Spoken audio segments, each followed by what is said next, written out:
Praise the lord. కూర్చోండి. దేవుడికి స్తోత్రములు కలుగును గాక. చాలా మంచిది. కూడా వచ్చిన మిమ్మల్ని అందరినీ కూడా దేవుడు దీవించును గాక. మీ అందరికీ ప్రభువైన యేసుక్రీస్తు నామములో వందనములు మరియు శుభములు తెలియజేస్తా ఉన్నాను. మనందరం కూడా మన పరిశుద్ధ గ్రంథాన్ని తెరిచి యోహాను పత్రిక, మొదటి యోహాను పత్రిక 4వ అధ్యాయం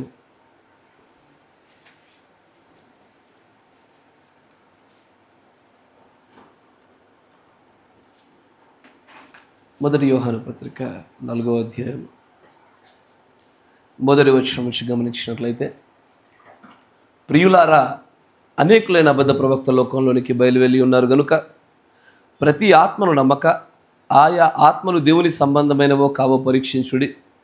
యేసుక్రీస్తు శరీరధారి వచ్చినని ఏ ఆత్మ ఒప్పుకొనునో అది దేవుని సంబంధమైనది. ఏ ఆత్మ యేసును ఒప్పుకొనదో అది దేవుని సంబంధమైనది కాదు. దీనిని బట్టి దేవుని ఆత్మను మీరు ఎరుగుదురు. క్రీస్తు విరోధి ఆత్మ వచ్చునని మీరు వినిన సంగతి ఇదే. ఇదివరకే అది లోకంలో ఉన్నది. చిన్నపిల్లలారా, మీరు దేవుని సంబంధులు. మీలో ఉన్నవాడు లోకంలో ఉన్నవాని కంటే గొప్పవాడు గనుక మీరు వారిని జయించి ఉన్నారు. వారు లోక సంబంధులు గనుక లోక సంబంధులైనట్టు మాట్లాడుదురు. లోకము వారి మాట వినును. మనము దేవుని సంబంధులము. దేవుని ఎరిగినవాడు మన మాట వినును.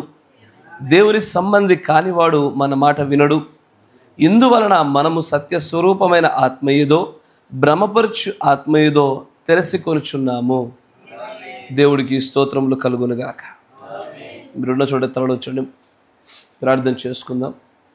కనికరపునుడా, సర్వశక్తి సంపన్నుడా, నీ వాక్యంలోనికి మేము వెలుచుండగా మీ యొక్క ఆత్మ సహాయం మాకు దయచేయండి.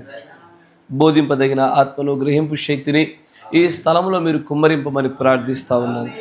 కొద్ది నిమిషాలు ప్రభువా, నీ జీవము కలిగినటువంటి లేఖనంలో మేము సంచరించబోచుండగా నాయన, నిజముగానే మా ఆత్మలకు బలమును, జీవమును, శక్తిని, స్థిరత్వమును ప్రభువా, నిజంగానే లోతైనటువంటి వేర్లు పారునట్లుగా ఏది మాకు అనుగ్రహించునో దానిని మీరు మాకు దయచేయమని ప్రార్థిస్తూ ఉన్నాం. పరమబోధ కూడా సమస్తమును దేగలస్తలకు అప్పచెప్పుచుండగా నీవే సమస్తము నియంత్రించమని, నీ ఆధీనంలో మాత్రమే ఉంచుకొనమని ప్రభు అయిన యేసుక్రీస్తు నామములో ప్రార్థన చేయుచున్నాము. ఆమేన్. Praise the Lord. దేవుడికి స్తోత్రములు కలుగును గాక. చాలా మంచిది, చాలా సంతోషం. చదవబడినటువంటి లేఖనాన్ని మీరు గమనించినట్లయితే, యేసుక్రీస్తు శరీరధారి అయి వచ్చెనని ఏ ఆత్మ ఒప్పుకొనునో అది దేవుని సంబంధమైనది. ఏ ఆత్మ యేసును ఒప్పుకొనదో అది దేవుని సంబంధమైనది కాదు. దీనిని బట్టి దేవుని ఆత్మను మీరు ఎరుగుదురు. క్రీస్తు విరోధి ఆత్మ వచ్చునని మీరు వినిన సంగతి ఇదే. ఇదివరకే అది లోకంలో ఉన్నది. ఇక్కడ యోహాను గారు రాస్తున్నటువంటి విషయాలు మీరు గమనించినట్లయితే, కిందటి ఆదివారంలో నేను మీకు కొన్ని విషయాలు చూపించి ఉన్నాను. అధికంగా ప్రేమించబడుతున్న వారికి, అధికంగా ప్రేమిస్తున్న వారికి వచ్చేటువంటి ప్రత్యక్షతలకి, ఆ ప్రేమలో సంకుచితముగా కొంత మట్టుకు మాత్రమే ప్రయాణం చేసిన వారి యొక్క ప్రేమలకి ఖచ్చితంగా వ్యత్యాసాలు ఉంటాయి. అధికంగా ప్రేమించబడుతున్నటువంటి వ్యక్తులకి, అధికంగా ప్రేమిస్తున్న వారికి నిజంగా వారు ఎంతగా ప్రేమలో ఎదుగుతూ ఉంటారో ప్రత్యక్షతల్లో, అనగా దేవుని యొక్క రహస్యములు అనగా మర్మములు తెలుసుకోవడంలో వాళ్ళు ఎప్పుడు కూడా ముందంజలో ఉంటారు. బ్రదర్, నేను దేవుణ్ణి బాగా ప్రేమిస్తున్నాను కానీ నాకు అధికమైన విషయాలు తెలియడం లేదుగా, మీరు అడుగుటలేదు. ఏదైనా ఒక విషయాన్ని పొందకపోవడానికి గల కారణాలు లేఖనాల్లో చూస్తే గనక, ఎవరికైనా జ్ఞానం కొద్దకుంటే వాడు అడగాలి. అడిగినప్పుడల్లా ధారాళంగా దయచేస్తానని మాటిచ్చినవాడు. అంతేకాకుండా ఆ అడుగుటతో పాటుగా ఆజ్ఞలు పాటించాలి, అధికంగా ప్రేమించాలి. అప్పుడు ప్రతి విషయం కూడా బయలుపరచబడుతూ ఉంటుంది. ఇక్కడ యోహాను గారు రాస్తున్న విషయాన్ని గమనించండి. యేసుక్రీస్తు శరీరధారి అయి వచ్చెనని ఎందరైతే నమ్ముతారో వారందరూ కూడా దేవుని యొక్క సంబంధులు అంటున్నాడు. ఆయన చెప్పకనే ఒక మాట చెప్తా ఉన్నాడు. గాడ్ హెడ్ అనేటువంటి ఒక వర్తమానం కనబడుతుంది మీకు. దైవత్వము. ఆ దేవత్వంలో దేవుడు ఏ రూపంలో ఉన్నాడు, ఏ స్థితిలో ఉన్నాడు, అక్కడ నుండి ఆయన ఏ రూపాలలోనికి మార్చబడుతున్నాడు, ఆయన తన మహిమను ఒక్కొక్క పరిమాణంలో ఎలాగ ఉంచుతున్నాడు, ఒక్కొక్క వస్తువులో ఎలాగ ఉంచుతున్నాడు, మనుష్యుల్లో సైతము తన ఆత్మ యొక్క ఉపస్థితిని ఎలాగూ పెడతా ఉన్నాడు అన్నటువంటి ఇదిగో ఆ మర్మాన్ని గురించి ఆయన అక్కడ మాట్లాడుతున్నాడు. ఎందుకంటే యేసుక్రీస్తు శరీరధారిగా వచ్చి నమ్మినంత మాత్రాన దేవుని సంబంధులుగా ఉంటారు అనుకుంటే చాలామంది, ఇదివరకు నేను చెప్పాను ఈ మాటను, అనేకమైనటువంటి దేవుని యొక్క రూపాలలో యేసుక్రీస్తు అనేది కూడా ఒక రూపం అని నమ్మేటువంటి హిందువులు లేకపోలేదు, నమ్ముతున్నారు వారు కూడా. దాని అర్థం వారు కూడా దేవుని సంబంధులుగా ఎంచడానికి వీలు పడదు. ఇక్కడ ఆయన మాట్లాడుతున్నటువంటి మాట ఏంటంటే, అసలు ఎవరు సమీపింపలేకుండా ఉన్నటువంటి మహా తేజస్సులో ఉండి ఏ నరుడు చూడలేకుండా ఉండేటువంటి ఆ స్థితిలో ఉన్నటువంటి ఆయన మనుష్యులు చూడగలిగి, తాకగలిగి మరియు ఎరగగలిగేటువంటి పరిమాణములలోనికి ఆయన ఎలాగున తను తాను మలుచుకొనిచున్నాడో, ఇదిగో ఆ దైవత్వమును గ్రహించుచున్న వారే ఆత్మ సంబంధులు, దేవుని సంబంధులు. ప్రతి ఒక్కరు గ్రహించలేరు. ఎందుకంటే మనము ప్రస్తుతానికి ఒక ప్రత్యేకమైన అంశాన్ని మనం చూస్తూనే ఉన్నాము. దేవుని కాల వర్తమానికుడు మరి అనే వర్తమానం అనేటువంటి ఒక శీర్షికలో, ఒక అంశంలో, దాని ఉపశీర్షిక ప్రస్తుతానికి మనం చూస్తున్నది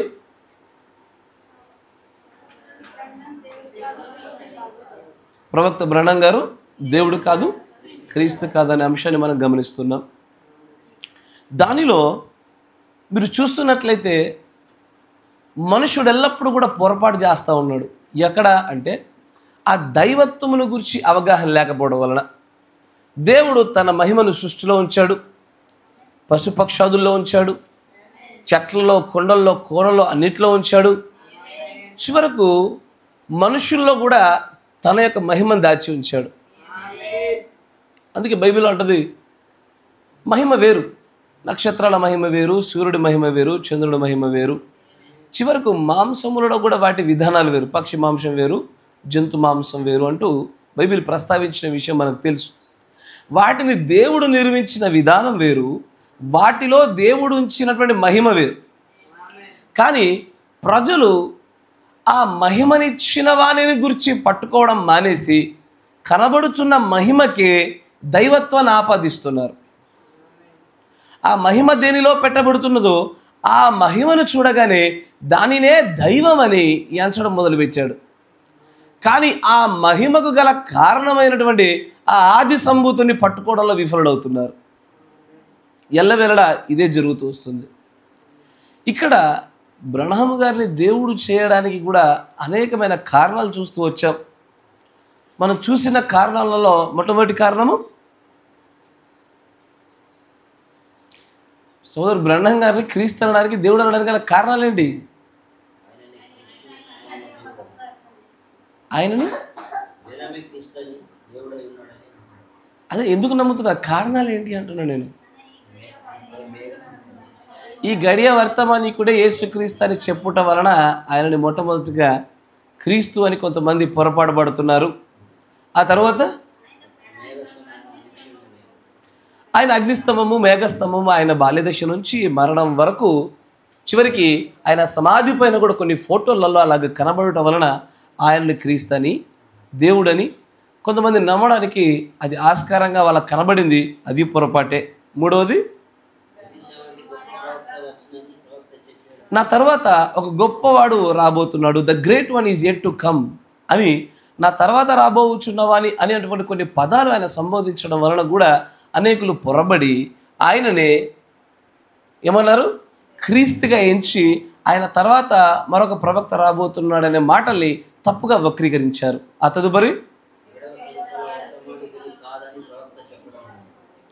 అసలు 7వ సంఘకాల వర్తమానికుడికి నాకు ఏ సంబంధము లేదు అని చెప్పుట వలన కూడా వారు పొరపాటు పడడానికి ఇది కారణమైంది.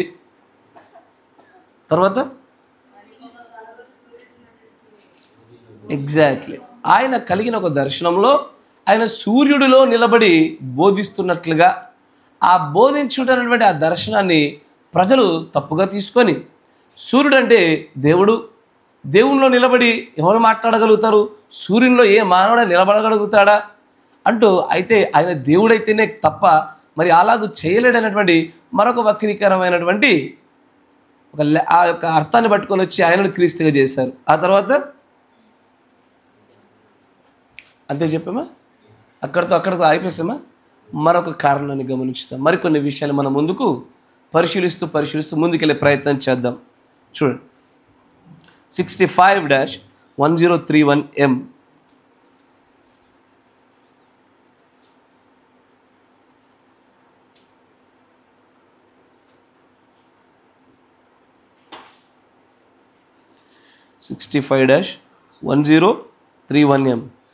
The power of transformation. మార్పు యొక్క శక్తి అనే వర్తమానంలో 14వ పేరాలో చూద్దాం.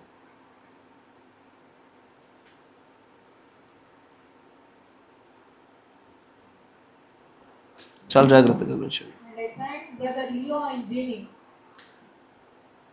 And I thank brother Leo and genie. నేను ఇక్కడ సహోదరు లియో మరియు జీనీ అనేటువంటి ఇద్దరు సహోదరులకు నేను కృతజ్ఞతలు చెప్తా ఉన్నాను.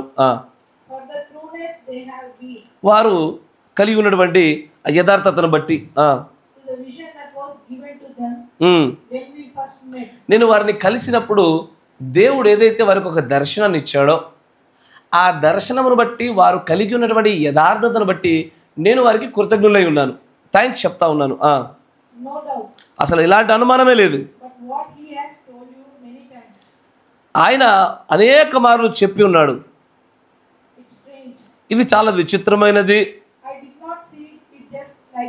ఇది ఇలాగుంటుందని నేను చూడలేదు. నాకు తెలుసు ఏదో ముందుకు మన ఎదుర్కోబోయేది ఏదో ఉందన్న విషయాన్ని నేను గమనిస్తున్నాను. ఆ యవనస్తుడు నా దగ్గరికి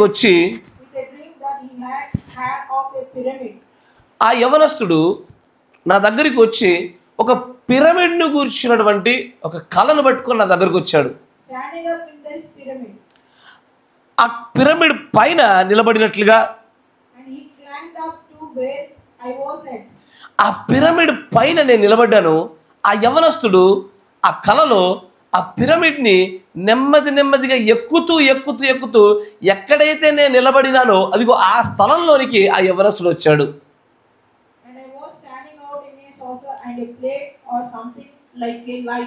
నా మాట వినండి. ఆ కళలో ఏముంది? ఒక పిరమిడ్ కనబడతా ఉంది.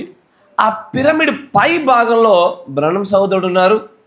అక్కడికి ఈ కలగనినటువంటి యవనస్తుడు నెమ్మదిగా ఎక్కుకుంటూ పైకి వచ్చాడు. కానీ అక్కడికి వచ్చి చూస్తుంటే బ్రహ్నం గారు ఏదో ఒక సాసర్ లాంటిది, ఏమన్నాడు ఆయన? I was standing out in a saucer or a plate or something like that. నా మాట వింటున్నారా? సాసర్ అంటే తెలుసా? కప్పు కింద ఏం పెడతారు మీరు? సాసర్ కదా. అది ఎలా ఉంటుంది? ఒక ప్లేట్ లాగా గుండ్రంగా బాగా ఉబ్బిన పూరిలాగా ఉంటుంది అది. అంటే ఇక్కడ వీళ్ళు అనేది ఫ్లయింగ్ సాసర్ అనేటువంటి కొన్ని పదాలు వాడతాడైనా అది మీకు ఇమాజినేషన్, ఊహకు మీకు అందాలంటే బాగా ఉబ్బిన పూరి ఎట్లా ఉంటుంది? ఇట్లా ఉబ్బి ఉంటుంది చూసారా? అలాగన ఒక సాసర్ మాదిరిగా ఉన్నది, దానిలో నేను ఉన్నాను అంటున్నాడు ఆయన. వింటున్నారా? పిరమిడు, ఆ పిరమిడ్ పైకి యవనస్తుడు ఎక్కుతూ వచ్చాడు. దానిలో పై భాగంలో బ్రహ్నం గారు ఉన్నారు. మరీ ప్రాముఖ్యంగా ఆయన ఎక్కడున్నాడు? ఆ పై భాగంలో ఉన్నటువంటి ఒక సాసర్, ఒక ప్లేట్ లాంటి దాంట్లో నేనున్నాను అని చెప్తా ఉన్నాడు. అతను అంటున్నాడు, ఎవరు? ఆ యవనస్తుడు పైకి ఎక్కుతున్నటువంటి యవనస్తుడు అంటున్నాడు, ఏమని? సహోదరుడు బ్రహ్నామా, అసలు నువ్వు అక్కడికి ఎలా వెళ్ళగలిగావు? అంత పైకి ఎట్లా ఎక్కగలిగావు? నేనన్నాను, ఓ సహోదరుడు లియో, దేవుడే ఒక వ్యక్తిని ఈ స్థలంలో పెట్టాలి కానీ నేనన్నాను, ఇప్పుడు నువ్వు చూసావు కదా,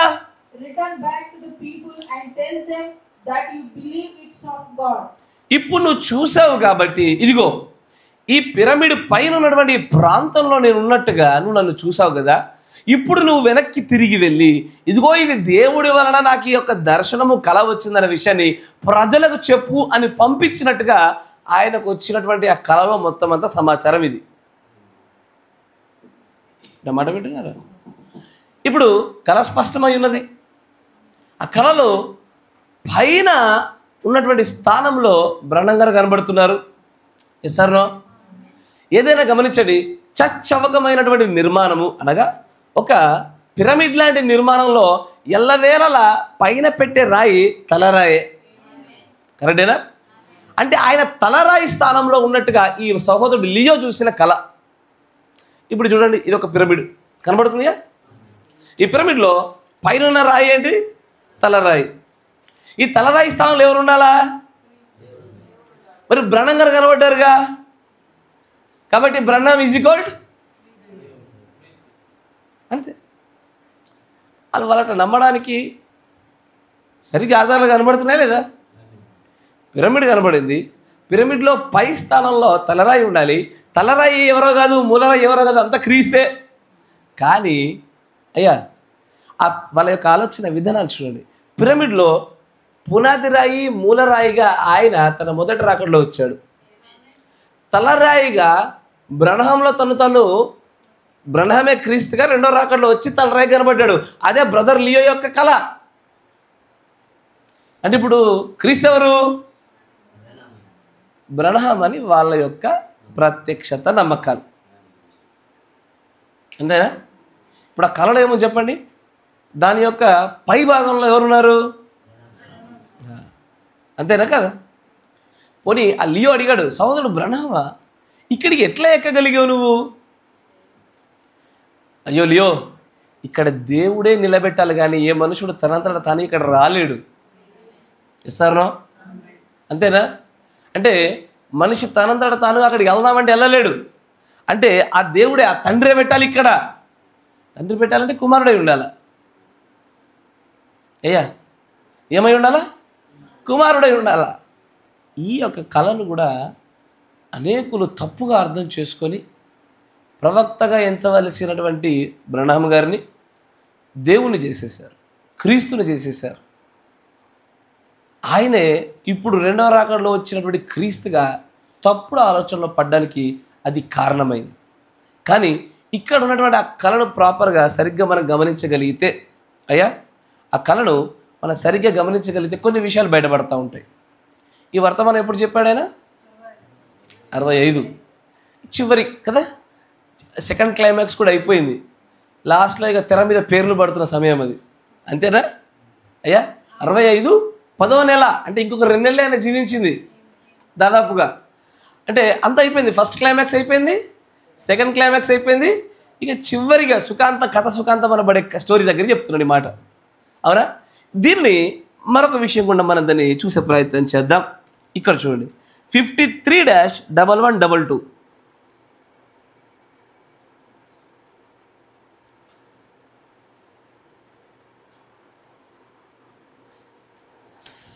ద రిజర్రక్షన్ ఆఫ్ లాజరస్ యొక్క పునరుద్ధానం అనే వర్తమానంలో దాంట్లో 39వ పేరా చూద్దాం.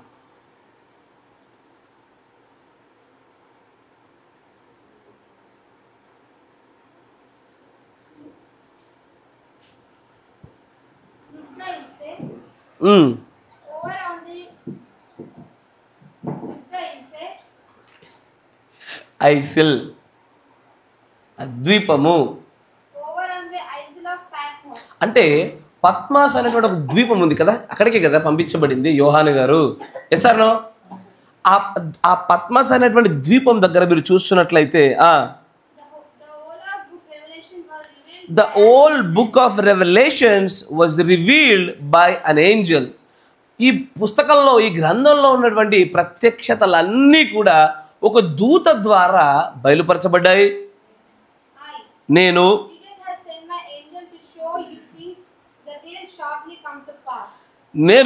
యేసు అతి త్వరగా సంభవింపనై ఉన్న సంగతులను బయలుపరచడానికి ఆ దూత ద్వారా సమస్తమును బయలుపరిచినాడు ఆయన. అది సరైనదేనా? అసలు అలాంటి ఒక గొప్ప గొప్ప మర్మాలు ప్రత్యక్షతలు చూసేసరికి ఆ యోహాను కూడా ఏం చేశాడు, అక్కడ ఉన్నటువంటి ఆ దూతకి నమస్కారం చేసి ఆరాధన చేసే ప్రయత్నం చేశాడు ఆయన. తర్వాత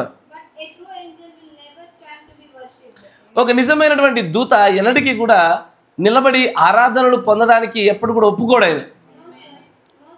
అవునండి, అలా ఎప్పటికీ జరగదు. అప్పుడు ఆ దూత చెప్పిన మాటను సోదరు బ్రహ్మ గారు చెప్తుంది ఏమని, నువ్వు కేవలము దేవుణ్ణి మాత్రమే ఆరాధించుము, అది నిజము.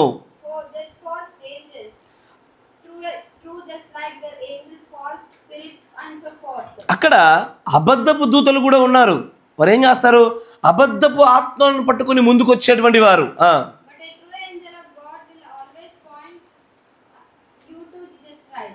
ఒక నిజమైనటువంటి దూత, అది దేవదూత అయినా సరే, భూలోక దూత అయినా, ఏ దూత అయినా సరే, వారు ఎప్పుడు కూడా ఏం చేస్తారు, మనల్ని క్రీస్తు వైపు మాత్రమే గురి చూచినట్లుగా చేస్తారు. ఏ ట్రూ ఏంజల్ కదా. తర్వాత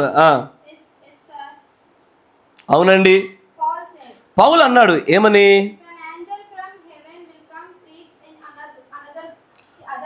ఒకవేళ పరలోకము నుంచి మరి ఒక దూత అయినా సరే దిగి వచ్చి నేను బోధించింది కాకుండా మరి ఒక స్వార్థను బోధించినట్లయితే, మీరు ఇదివరకే వినన దానికి విరోధంగా ఏది బోధించినా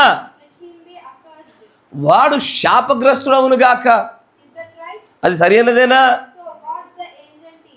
కాబట్టి దూతలు బోధించే బోధన జాగ్రత్తగా వినండి.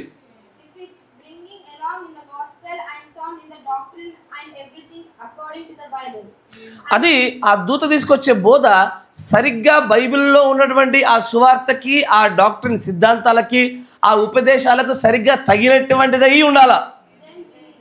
అప్పుడు మాత్రమే మీరు దానిని నమ్మండి.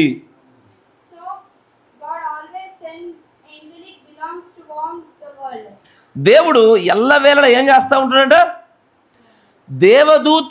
దేవదూతల్ని ప్రపంచమును ఎల్లవేళలా హెచ్చరించడానికి దూతల్ని పంపుతూనే ఉంటాడు. అది ఆయన పని. అన్నమాట జాగ్రత్త వినండి. దేవుడు దూతలను ఎల్లవేళలా ప్రపంచాన్ని హెచ్చరించడానికి పంపిస్తూ ఉంటాడు. అది భూలోకపు దూతలనైనను పరలోకపు దూతలను అదే విధంగా చేస్తాడు. నినేవేని హెచ్చరించడానికి ఏం చేయాలి, ఒక దూతను పంపించాలి, అంతేనా? అలాగే బిలాము లాంటి ప్రవక్తను కూడా హెచ్చరించడానికి దేవదూతల్ని పంపించినాడు ఆయన. అంటే దేవుడు దూతల్ని పంపిస్తున్నాడంటే ఎక్కువ సార్లు హెచ్చరించడానికే పంపించిన విషయాన్ని మనం గమనిస్తూ ఉంటాము. అందుకే ఆయన అంటాడు, దేవుడు ఆల్వేస్ ఎప్పుడు కూడా he sends angelic beings to warn the world. ప్రపంచాన్ని హెచ్చరించడానికి దేవుడు దూతల్ని పంపిస్తూ ఉంటాడు. I believe that there is angelic beings in the earth today. అంటే ఆయన ఏమంటున్నాడంటే, నేను ఇప్పుడు నమ్ముతున్నది ఏంటంటే, ఈ భూమి పైన ఈ సమయంలో కూడా దేవదూతలు ఈ భూమి పైన ఉన్నారని, వారి పరిచర్య సాగుతుందని నేను నమ్ముతున్నాడు ఆయన. నేను చదువుతాను వాగుతల్లి. అక్కడ ఆయన ఏమంటున్నాడంటే, ఈ భూమి పైన కూడా అదే దేవదూతల యొక్క పరిచర్య సాగుతున్నట్లుగా నేను నమ్ముతున్నాను. నా మాట వింటారా? తర్వాత ఆయన అంటాడు చూడండి, or warning word of judgement to come. ఏదైతే తీర్పు రానయ్యున్నదో ఆ తీర్పును గూర్చి ఈ ప్రపంచమును హెచ్చరించడానికి ఇప్పటికీ నేటికి దేవదూతల యొక్క పరిచర్య జరుగుతున్నది. ఆయన నమ్ముతున్నాను అంటున్నాడు ఆయన. మీరు నా మాట వింటారా? అందుకే కొంతమంది వ్యక్తిగతమైనటువంటి వారి జీవితంలో కొన్ని దేవదూత దర్శనాలు కలుగుతూ ఉంటాయి. దాన్ని బట్టి బహుగా ఆనందపడడానికి ఏం లేదు, అది హెచ్చరిక, తొందరగా మారమని. నా మాట వింటున్నారా? తర్వాత ఇంకొచ్చాం, I could go a little bit on your flying saucer. అయ్యో ఏంటది? ఈ భూమి మీద రాబోయేటువంటి ఒక హెచ్చరికను గురించి, తీర్పును గురించి, దైవదూతల యొక్క పరిచర్య భూమిపైన కొనసాగుతుంది అని చెబుతూ వెంటనే ఆయన ఫ్లయింగ్ సాసర్ల విషయాన్ని గురించి మెల్లగా దీనిలోకి తీసుకొస్తున్నాడు. దేనికి? దేవదూతలకి ఫ్లయింగ్ సాసర్కి సంబంధం ఉంది. నా మాట వింటున్నారా? తర్వాత చూడండి అంటాడు,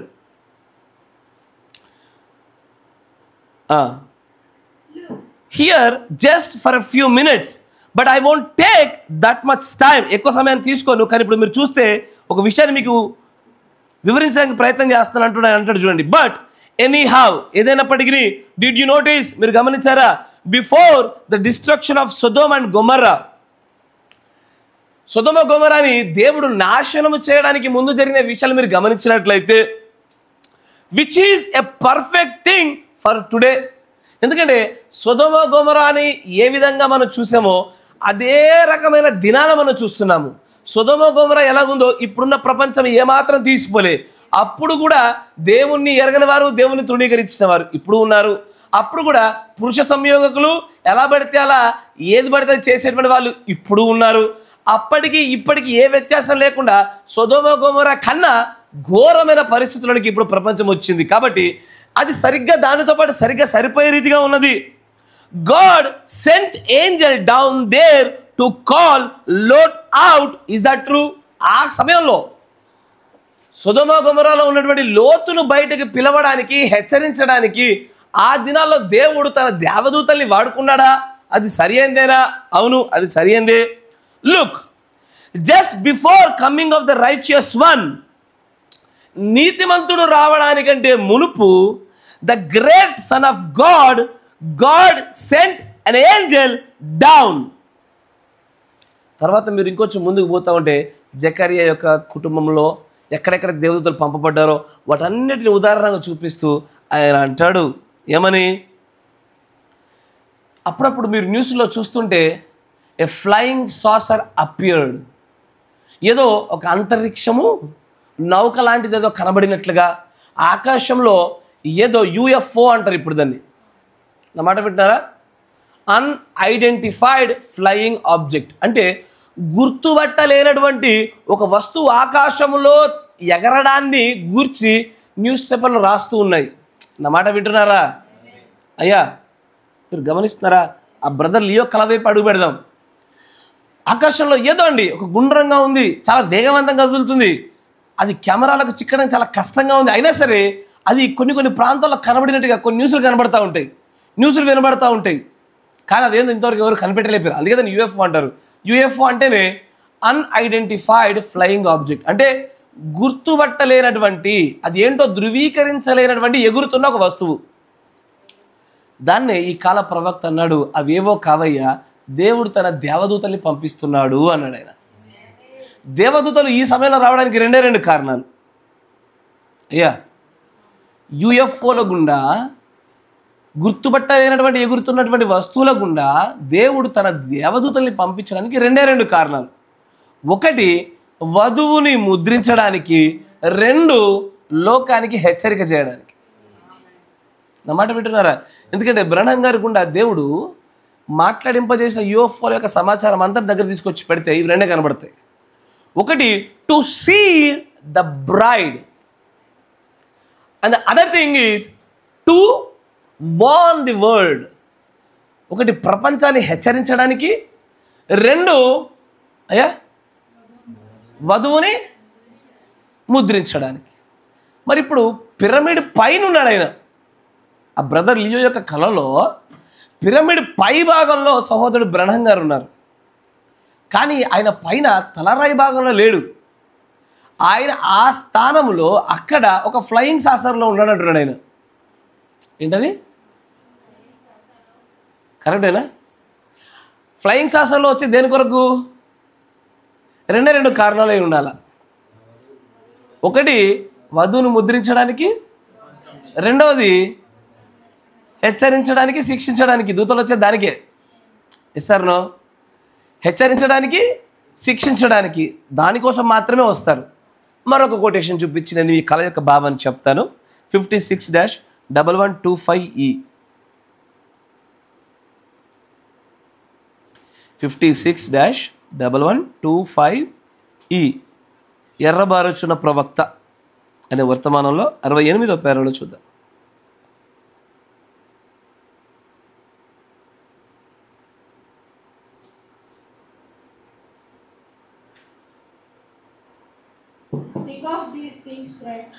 ఇప్పుడు ఈ విషయాల గురించి ఆలోచించండి స్నేహితులారా. ఈ దినాల్లో ఏదో ఒక రోజున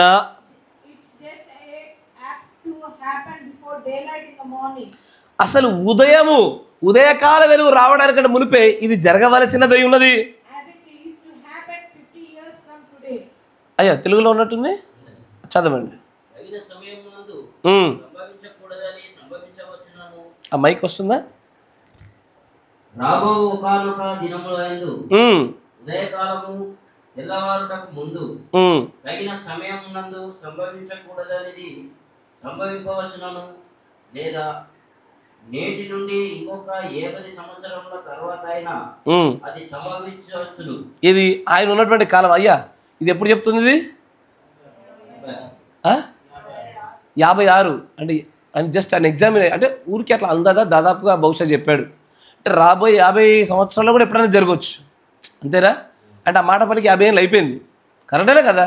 తర్వాత చూడండి, ఒక రాకెట్ బాంబు ఒక విధమైన లోహముతో చేయబడిన బాంబు లాంటిది, లేదా హైడ్రోజన్ బాంబు వంటిది అది పేల్చబడవచ్చును. ఇప్పుడు దేశము యావత్తు అప్రమత్తతో ఉండును. రాబో ఒకానొక దినములందు ఉదయకాలము తెల్లవారుటకు ముందు తగిన సమయం నందు సంభవించకూడనిది సంభవింపవచ్చును, లేదా నేటి నుండి ఇంకో 50 సంవత్సరముల తర్వాత అయినా అది సంభవించవచ్చును. ఒక రాకెట్ బాంబు ఒక విధమైన లోహంతో చేయబడిన బాంబు వంటిది, లేదా హైడ్రోజన్ బాంబు వంటిది కానీ పేల్చబడవచ్చును. అప్పుడు దేశము యావత్తు అప్రమత్తతో ఉండును. పెంటగల్లో ఉన్న విచారణ కేంద్రమునందు ఎగిరే పల్లెములు గురించి విషయం ఏమిటని వివరణను కోరటము. ఒకనాటి వార్త. మీరు వింటున్నారు, అమెరికాలో పెంటగాన్ అనే ఒక ఆఫీస్ ఉంటుంది. దాంట్లో చాలా రకాల యాక్టివిటీస్ జరుగుతూ ఉంటాయి. చాలా కేంద్ర బిందువు పెంటగాన్ షేప్లోనే ఉంటుంది అది ఉండడం కూడా. అది ఆ ఆఫీసులో జరుగుతున్న సంభాషణ గురించి మాట్లాడుతూ ఆయన అంటాడు, ఏమని? You seen in the paper the other day. మీరు వార్తాపత్రికలో ఇదివరకు ఒక విషయాన్ని చూశారు, ఏమని? దేని గురించి?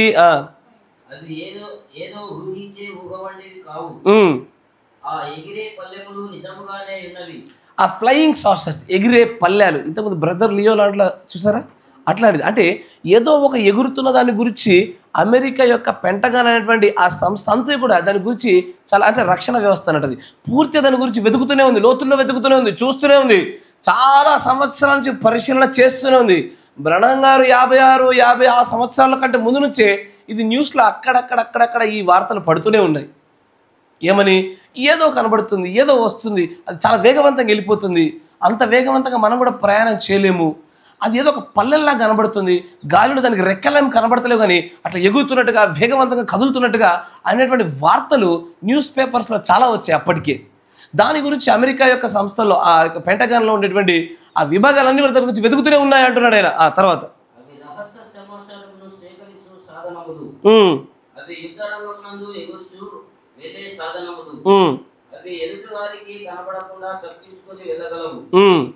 అవి కనిపెట్టలేని వాటిని సైతము కనిపెట్టగలవు.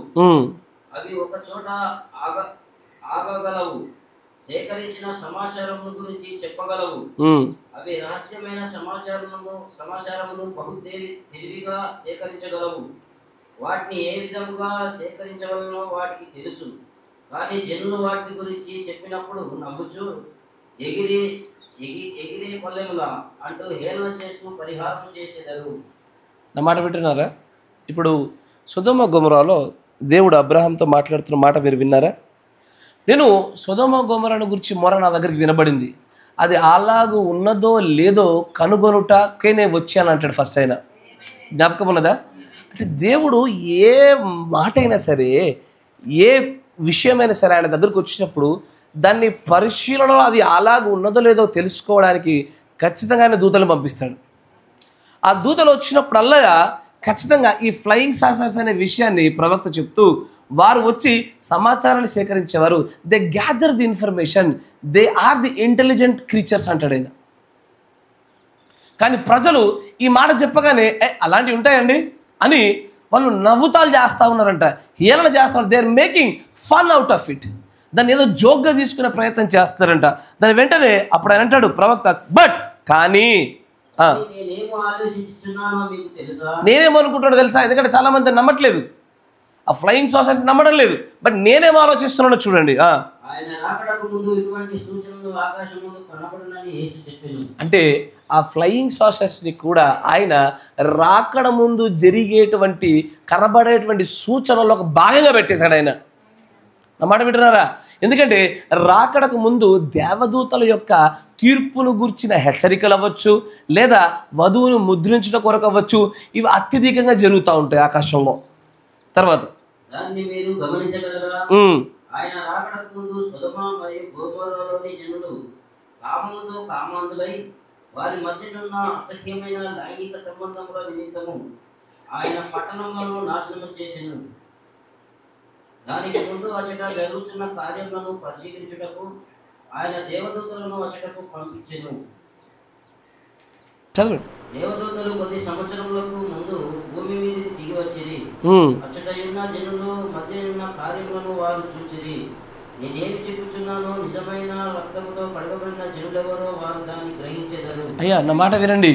అది ఆ సొదొమ గొమొర్రాని మంచి జాగ్రత్తగా వినండి. సొదొమ గొమొర్రాని నాశనం చేయడానికంటే ముందుగా, అంటే నాశనం చేసే సమయంలో అగ్నిగంధకాలు ఇంకొంత సమయము, కొద్ది గంటలు అయితే కురుస్తాయన్న సమయంలో ముగ్గురు వచ్చారు. ఒకరు అబ్రహాం దగ్గర నిలిచిపోయినారు కదా, ఆయన దేవుడు. ఇంకిద్దరు వచ్చారు, వారు లోతు దగ్గరికి వెళ్ళి హెచ్చరించి ఆయన అక్కడి నుంచి బయటకు తీసుకొచ్చారు కదా. అప్పుడే ఇన్వెస్టిగేషన్ జరగలేదు అంటున్నాడు ఆయన. ఆ దూతలు వచ్చి అక్కడి నుంచి వినబడిన మొర, వారి పాపాలు ఆ స్థాయికి చేరావో లేవో అప్పుడే చూసింది కాదు. అది వాళ్ళు వచ్చింది డైరెక్ట్ తీర్పు తీర్చడానికే. ఎసారో కానీ ఆయన ఏమంటాడు? కొద్ది దినముల ముందే, మళ్ళీ చదవండి పైన, కొద్ది సంవత్సరముల ముందే భూమి మీదకు దిగి వచ్చింది. ఎందుకంటే ఇది దేవుని యొక్క తీర్పు తీర్చడానికి లేదా ముద్రించడానికి ఆయన పెట్టిన నియమం అది. అందుకని ఏమంటే బహుశా ఇది అందరూ నమ్మకపోవచ్చు, కానీ యేసుక్రీస్తు యొక్క రక్తములో ఉన్నవారు మాత్రం నమ్ముతానంటున్నాడు ఆయన. మీరు నమ్ముతున్నారా? నేనైతే నమ్ముతున్నానయ్యా. ఎందుకంటే అవును, దేవుడు ముందుగా ఆ తీర్పు కుమ్మరించబడడానికంటే మునుపు ఆ యొక్క తీర్పుకు తగినటువంటి కారణాలు అలాగున్నవో లేవో ఇన్వెస్టిగేషన్ చేయడానికే ఆ ఫ్లయింగ్ సాసర్స్ వస్తాయి. అవునా? అంటే సొదొమ గొమొర్రా పైన తీర్పు పడడానికి కొన్ని సంవత్సరాల ముందే దూతలు ఫ్లయింగ్ సాసర్ గుండా రావడము, వారు ఇన్వెస్టిగేషన్ చేయడము, అది అలాగున్నదని చెప్పి నిరూపించడము, తర్వాత నేరుగా తీర్పు తీర్చడానికే ఆ దూతలు రావడం అనేది జరిగింది. ఆమేన్. ముగించండి, ఆ పేరాను ముగించండి. నిజమైన రక్తంతో కడగబడిన జనులెవరో వారు దాన్ని గ్రహించెదరు. వారు భూమి మీద సంచరించుచున్నప్పుడు వారు నిలిచి ఉన్నట్టుగా తీసిన ఫోటోలు కలవు. వారు అది నిజము. నక్షత్రములు ప్రకాశించలేక వెలవెలపోనంతగా ఆ పాపము పండిపోగా ఆ సమాచారమును తండ్రి యొద్దకు తీసుకొని వెళ్ళటకు దైవ స్వరూపులు దేవదూతలు ఈ భూమిని దర్శించెదరు. ఆ చంద్రుడు తాగిన మందులో ఉన్న ఒక వ్యక్తి రాత్రి సమయం మందు ఏ విధంగా తూరుచూ నడుచుకుంటూ వస్తాడో అలా ప్రపంచమంతా సమస్తము తూరుచూ ఉండును. చాలు. అంటే పాపం అనేది అత్యధికమైన స్థాయిలోకి వెళ్ళగానే వారు ఆ సమాచారం అలాగున్నదో లేదో కనుగొనడానికి వచ్చేది దూతలు దాంట్లోనే. అక్కడ దేవుని ప్రజల్ని రక్షించి బయటకు తీసుకురావడానికి వచ్చేది దూతలు అలాగే. అంతేకాకుండా శిక్షించేప్పుడు వచ్చేది కూడా అలాగే. మరి ఇంతకీ బ్రహ్నం గారి సాసర్లు ఎందుకు కనబడ్డారయ్యా?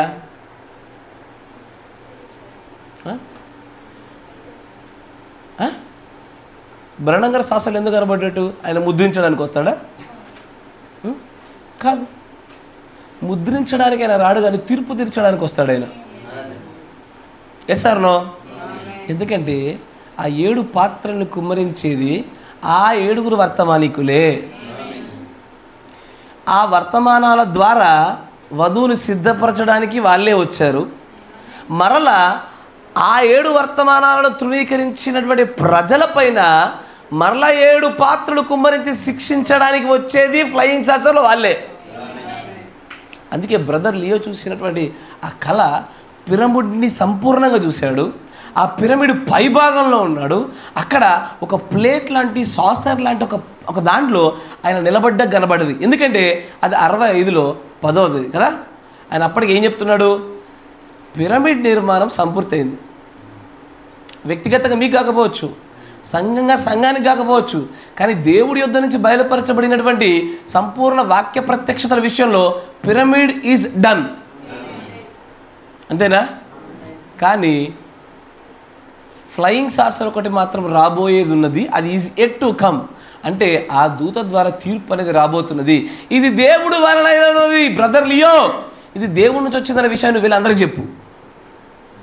గ్రహిస్తున్నారా?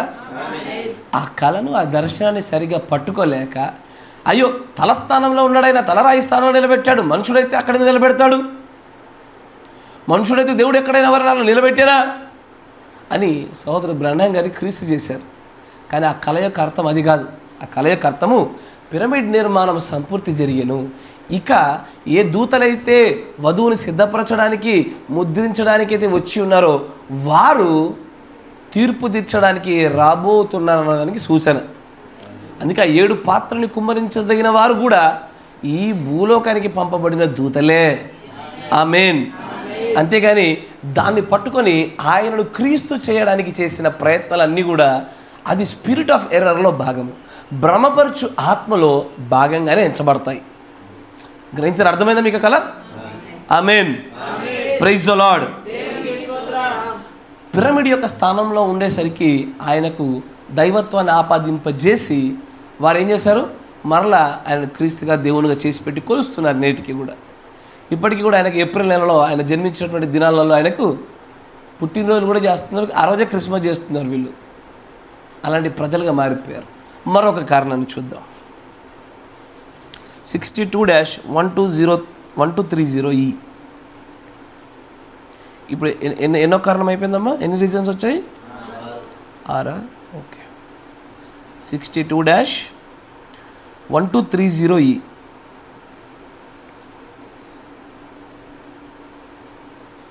అయ్యలారా, అంతం యొక్క సూచన ఇదేనా అనే వర్తమానంలో 205వ పేర, 205, 205వ పేర తెలుగులో ఉంటుంది. అయితే అది భూమిని కదిలించి వేసినది. అది భూమిని కదిలించి వేసింది.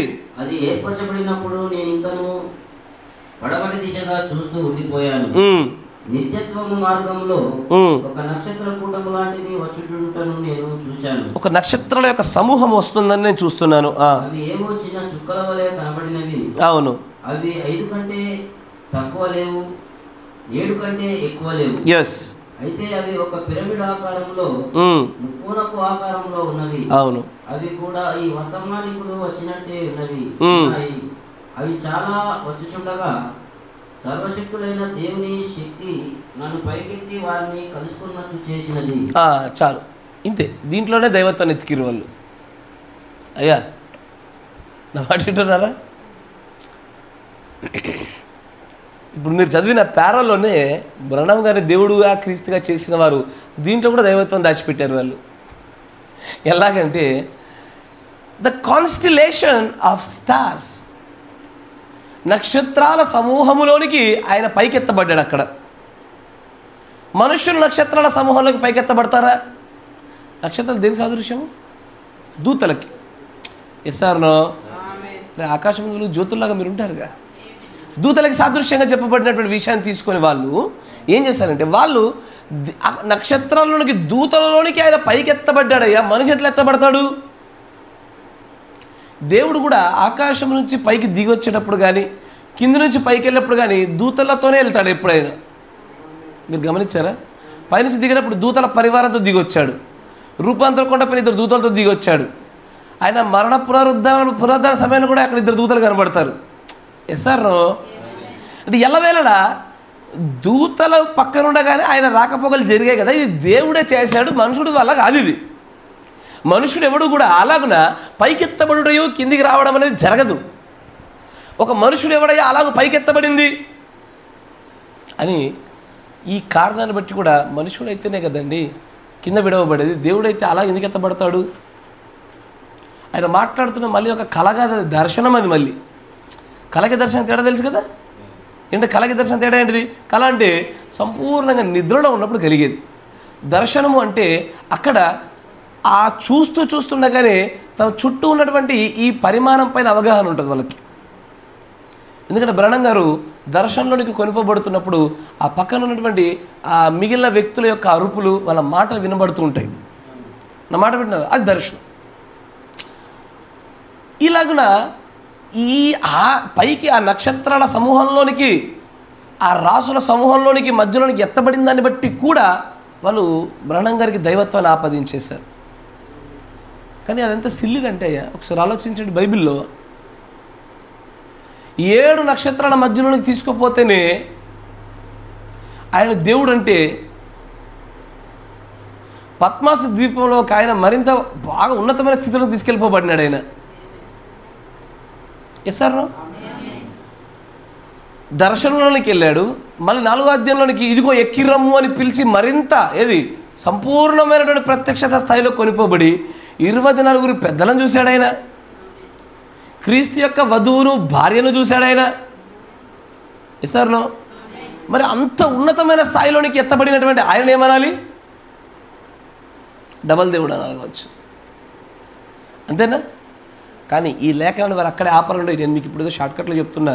వాళ్ళు ఈ లేఖనాన్ని, ఈ కొటేషన్ మీకు డైరెక్ట్గా చూపించడానికంటే ముందు దేవుడు దిగొచ్చినప్పుడు, అబ్రాహాం దగ్గరకు వచ్చినప్పుడు దూతలతో దిగొచ్చాడా? ఓకే. ఆయన మరణప్పుడు దూతలతో వెళ్ళిపోయాడా? ఓకే. రూపాంతర కొండ మీద దూతలతో దిగొచ్చాడా? ఓకే. ఆయన ప్రకటన 19లో కూడా దూతలతో దిగొస్తున్నాడా? ఓకే. ఇట్లా ఈ నిర్మాణం చేసి చేసి చేసి చేసి లాస్ట్కి వచ్చి ఎప్పుడన్నా చూడండి, ఆ నక్షత్రాలలోనికి ఆ దూతల నక్షత్రాలు ఎవరుగా దూతలేగా, ఆ దూతల మధ్యలోనికి కొనిపోబడేది ఎల్లప్పుడూ యేసుక్రీస్తేనయ్యా అని చెప్పి మొత్తానికి ఆయన ఇరికిస్తారు. చుట్టూ ప్రారంభం దశలో బైబిల్లో ఉన్న ఒక 10 ఉదాహరణలన్నీ తీసుకొచ్చి చెప్పి ఈ ఒక్క ఉదాహరణ చెప్పగానే కొండరిపప్పు ఏమవుద్ది? ఇంకా పెద్ద కొండరిపప్పు అవుద్ది. అంతేనా కదా? వాళ్ళు అంటే వాళ్ళతో కూర్చొని మాట్లాడుతున్నప్పుడు అదే కనపడుతూ ఉంటాయి. బ్రహ్నం గారిని ఎట్టగట్ట క్రీస్తు చేసేయాలి. ఎందుకంటే మొట్టమొదటి ఏమన్నాడు ఆయన? The messenger of this day కదా, ఈ గడియ వర్తమానికుడే యేసుక్రీస్తు అని ఆయన పలికిన ఆ ఒక్క మాట, the Elijah of this day is the lord Jesus Christ అన్నాడు ఆయన. ఆ ఒక్క మాటలో నుంచి, ఆ ఒక్క మాటను వాళ్ళకి కలిగిన ఆ ప్రత్యక్షతను సమర్థించుకోవడానికి ఇంకా అనేకమైన కొత్త కొత్త కొత్త కొత్త పుంతలు దొక్కుతూ వచ్చారు వాళ్ళు. మాట వింటున్నారా? కానీ దూతల సమూహంలోనికి కొనిపోబడినంత మాత్రాన ఆయన దేవుడైతే కనుక, అయ్యా నా మాట వినండి, ఎవరెవరు ఇప్పుడు 7 దూతలు ఎవరెవరు? ఎఫెసస్, స్ముర్ణ, పెర్గమ నుంచి లవదీక వరకు వచ్చినప్పుడు ఈ దూతలే కదా వాళ్ళు, అంతేనా? వాళ్ళ థియోఫనీలు, వాళ్ళ మధ్యలోని కొనిపబడితేనే దేవుడైతే కనుక పాత నిబంధనలో ఉన్న 12 గోత్రికులు, కొత్త నిబంధనలో ఉన్నటువంటి 12 అపోస్తల మధ్యలోని పోయిండు ఒక ఆయన. ఆయన ఏమనాలిగా? మరి వాదన చెల్లుబయ్యే వాదన కాదు. ఇదంతా కూడా సొంత ఉద్దేశాలతో బైబిల్ని, వర్తమానాన్ని వక్రీకరించినటువంటి విధానము. It's a spirit of error యొక్క పాత్ర. దాంట్లో నుంచి వారు బయటపడాలి. Amen, praise the Lord. చివరిగా మరొక కారణాన్ని చూసి దాన్ని బట్టి అడుగులు వేద్దాం. చూడండి, ఇక్కడ రాయ్ రాబర్సన్కి వచ్చినటువంటి ఒక కళను దృష్టిలో పెట్టుకొని కూడా వాళ్ళు బ్రహ్నం గారిని క్రీస్తు చేశారు. 63-0623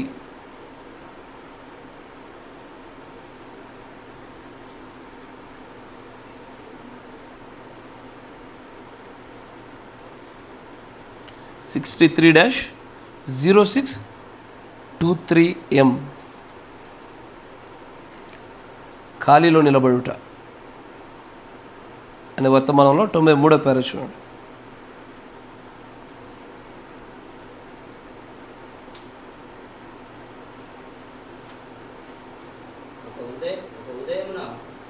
ఒక ఉదయమున ప్రభు అతన్ని లేపెను, మేము కూర్చొని ఉన్నాము, నేను మరియు అతను కలుసుకొని ఉన్నాము.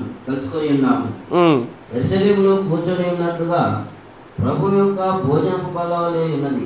ఇక్కడ గమనించండి, సహోదరుడు రాయ్ రాబర్సన్కి వచ్చినటువంటి ఒక కళను, దర్శనంలో చూపిస్తున్నాడు ఆయన దాన్ని జ్ఞాపకం చేస్తా ఉన్నాడు. దాంట్లో ఏమొచ్చిందంటే, ఒక ఉదయమున వారందరూ కూడా ఏదో యెరూషలేము ప్రాంతం లాంటి ప్రాంతంలో ఒక టేబుల్ మీద కూర్చున్నట్టుగా, ఆ టేబుల్ మీద కూర్చొనిప్పుడు ఎలా ఉందంటే ఆయనకు అనిపిస్తుందంట దాంట్లో రాయి రాబర్ట్సన్కి ఏమని, ప్రభు యొక్క భోజనం అప్పగింపబడడానికంటే మునుపు ప్రభురాత్రి భోజనం జరిగినప్పుడు ఎలాగున్నదో అదిగో అలాంటి బల్ల మీద కూర్చున్నట్టే కనబడుతుందంట ఆయనకు.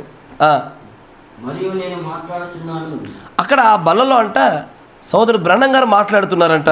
దాన్ని అతడు అర్థం చేసుకునలేకపోతున్నాడు. ఆయన మాట్లాడుతున్న ఆ మాటల్ని ఈ రాయ్ రాబర్ట్సన్ పట్టుకోలేకపోతున్నాడు.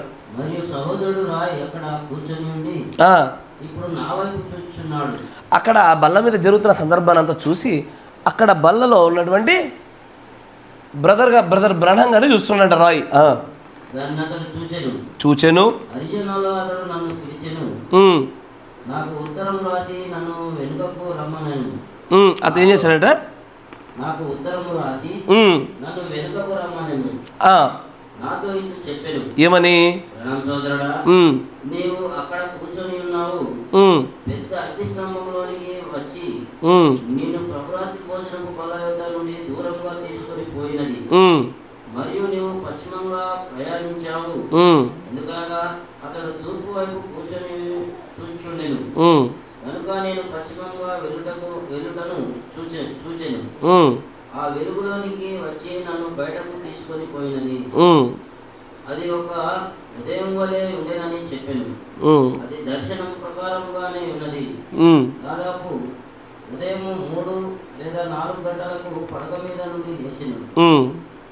అది జరుగుటను చూచెను. అతడు కేకలు వేసెను, వీరి సహోదరుడా వెనక్కురా, రోయ్ మరియు నేను నిజమైన సహోదరుల వలె ఉంటిని. మేము కలిసి జీవించాము మరియు కలిసి వేటాడాము మరియు మేము సోదరులమే. అతడు నా కొరకు కేకలు వేసి గొంతు పొంగురుపోయినది. వెనక్కురా, తిరిగిరా, తిరిగిరా అని అతడు కేకలు వేయుచుండెను. ఆ అగ్నిస్తంభము లేక మేఘము తిరిగి వచ్చుటను అతడు చూచెను. నేను బల్ల మీద కూర్చొని మనిషిగా కనిపించుట రాయికు ఒక మర్మముగా కనిపించినది. నేను వేరే విధంగా మార్పు చెంది కనిపించుటకు ఇక్కడ నేను మరో సంగతి జ్ఞాపకం చేసుకునవలసి ఉన్నాను.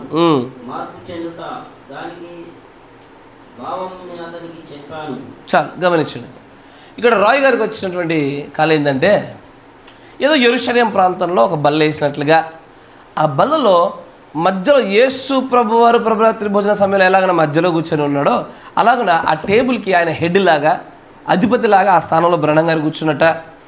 అక్కడి నుంచి ఆయన కొనిపోబడినట్లుగా, ఈయనేమో వెనక్కిరా వెనక్కిరా వెనక్కిరా అని చెప్పి గగ్గోలు పెట్టి ఏడ్చి ఏడ్చి ఏడ్చి గొంతంతా బొంగురు పోయేంతగా వెనక్కి రమ్మంటే అక్కడికి ఏమొచ్చిందంట, ఒక అగ్నిస్తంభమో లేదా మేఘస్తంభము అక్కడికి వచ్చి కూర్చున్నట్టుగా బ్రహ్నం గారు వచ్చినట్లుగా. ఆ బ్రహ్నం గారు ఎలా ఉన్నారంటే ఇంతకు ముందు కూర్చున్నట్టుగా లేడంట ఆయన. ఎప్పుడు ఆ బల్లపైన మొదటిగా కూర్చొని ఉన్నప్పుడు ఏ స్థితిలో ఉన్నాడో, ఏ రూపంలో కనబడుతున్నాడో, ఎలాగైతే ఉన్నాడో అలా కనబడతలేడు ఆయన. ఏదో వ్యత్యాసంగా విచిత్రంగా కనబడుతున్నాడు. అక్కడ దాన్ని బ్రహ్నం గారు వివరిస్తూ మీరు చూస్తే చూడండి, 94వ పేరాలో చివరిలో చాలా ఇంపార్టెంట్ అన్నట్టు అపోస్ట్రోఫీస్ పెట్టి ఒక పదం ఉంది అక్కడ. ఏముంది అక్కడ? తెలుగులో ఏముందయ్యా? మార్పు చెందుట, బీయింగ్ చేంజ్డ్. అంటే ఈయన ఎటో వెస్ట్ వైపు వెళ్ళాడు, రా రా రా అని ఏడ్చారు రాయ్ గారు. ఏడ్చిన తర్వాత అగ్నిస్తంభంతో మేఘస్తంభంతో మళ్ళీ వచ్చి ఆయన అక్కడ కూర్చున్నాడు. ఇప్పుడు ఆయన అట్లా లేడు, ఏదో మార్పు చెందిన వ్యక్తిలా కనబడుతున్నాడు. ఎంత మార్పు చెందినవాడంటే అక్కడ రాస్తాడు దాన్ని, అంత ఎంతో ఇంపార్టెంట్గా పదం రాశారు, బీయింగ్ చేంజ్డ్. అయ్యా వినడానికి చాలా సింపుల్ పదంలా కనబడుతుంది కదా, చాలా సింపుల్ పదంలా కనబడుతుంది అది. కానీ మనం 1 యోహాను 4వ అధ్యాయంలో ఒక మాట చదివాం, దేవుడు శరీరధారిగా వచ్చడానికి ఎవరైతే అంగీకరిస్తారో, ఎవరైతే పట్టుకోగలుగుతారో వాళ్ళే దేవుని సంబంధులు. పట్టుకోలేని వాడు దేవుని సంబంధిగా వాడు ఎంచబడడానికి వీల్లేదు, ఎందుకంటే వాడు లోక సంబంధి. ఈ బీయింగ్ చేంజ్డ్ అనే పదాన్ని గురించి మాట్లాడుతూ ఆయన అంటాడు, నేను దాని యొక్క వివరణను ఆయనకి ఇచ్చాను. సరే, దాంట్లో ఇంకొక పేరా చూసాక నీకు దాని వివరణ ఇస్తాను. 97వ పేరా చూడండి, దాంట్లో కొంచెం ముందుకు రండి. అతడు కొండ మీదకి ఎక్కినట్లుగా చెప్పాను. అక్కడ నేను కూడా ఉంటిని, నిలబడి ఉన్నాను.